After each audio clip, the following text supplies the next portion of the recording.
So today I want to talk about how to use negative emotions as a weapon and how you can use emotions such as grief, sadness, fear, agony, most of all, hatred. And these emotions can destroy a person. They can break you mentally, physically, and spiritually. And these feelings can also cripple you if you allow them to.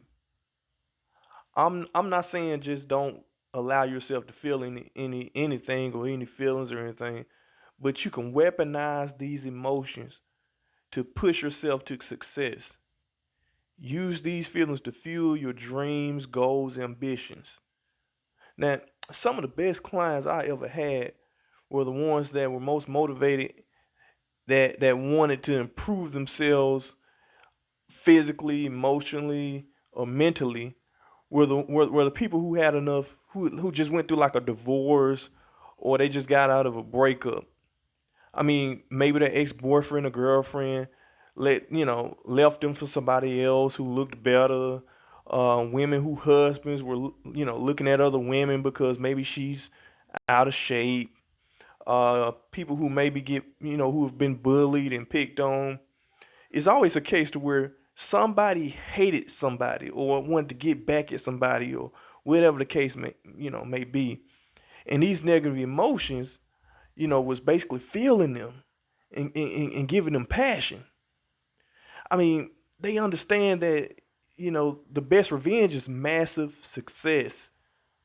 You got to channel these negative emotions into accomplishing your goals.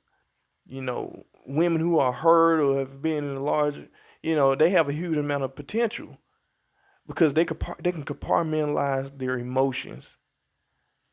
Negative emotions can be motivational, not just when it comes to your fitness goals, but also for your life goals.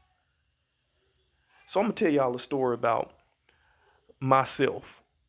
Now, I dated a girl years ago, and I remember this girl had a lot going on for herself, and I was basically like, I didn't have a foundation. I was young. I think I was like in my early 20s, and the girl ended up breaking it off with me, and people kept telling me, they was like, "Hey man, she had a lot going on. You ain't got nothing going on.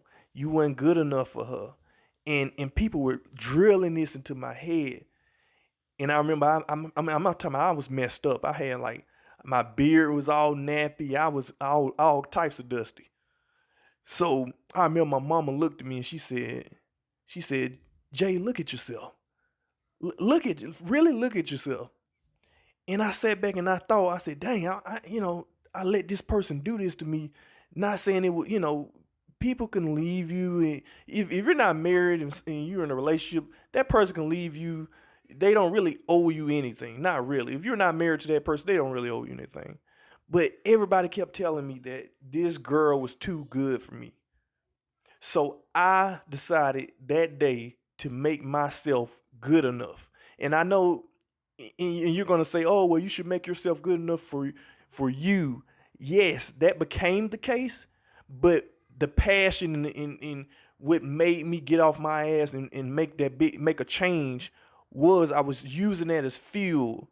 Everybody who said, "Oh, she's she's too good for you," everybody who said that, even if I felt like it myself, that I used that to fuel my goals, to push myself to be better, to be more than what I was. I was a freaking warehouse worker, I think I was at this time. And I ain't have myself together. I think I just lost my job. So I made myself. I end up. Me and the girl end up getting back together. Yada yada yada. It didn't last, but at the same time, I still felt like I was going to make myself good enough. And the fact that we didn't work out, it wasn't because I felt like, oh well, I wasn't good enough for her. It just didn't work out. But originally, I've used that passion or that frustration or whatever I had bottled up inside to to push myself. And honestly, if it wasn't for that situation, I wouldn't be who I am today, honestly. So I'm gonna give y'all another example.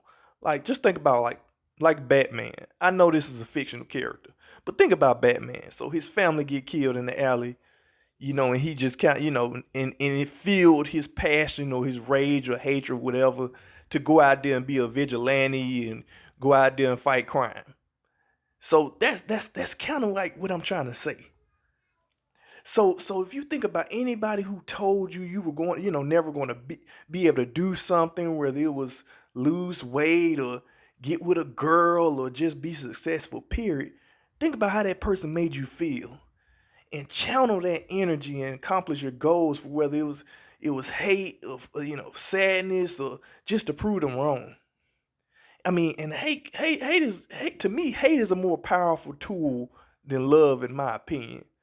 I know it's gonna be some people may feel a certain type of way about that, but I'm gonna give you an example.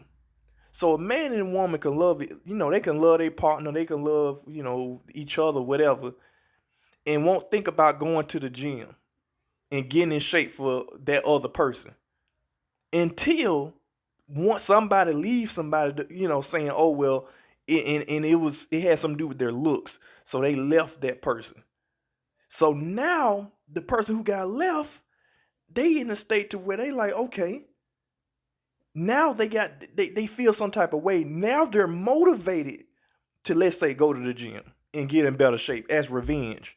So it took that for that person to realize, I want to make a change. That's pretty much, if you I think that's a pretty good example. And y'all see how that worked. And remember, when you're not pushing yourself, the haters are winning. So you want to use these emotions in a positive way to become more successful and to accomplish your goals.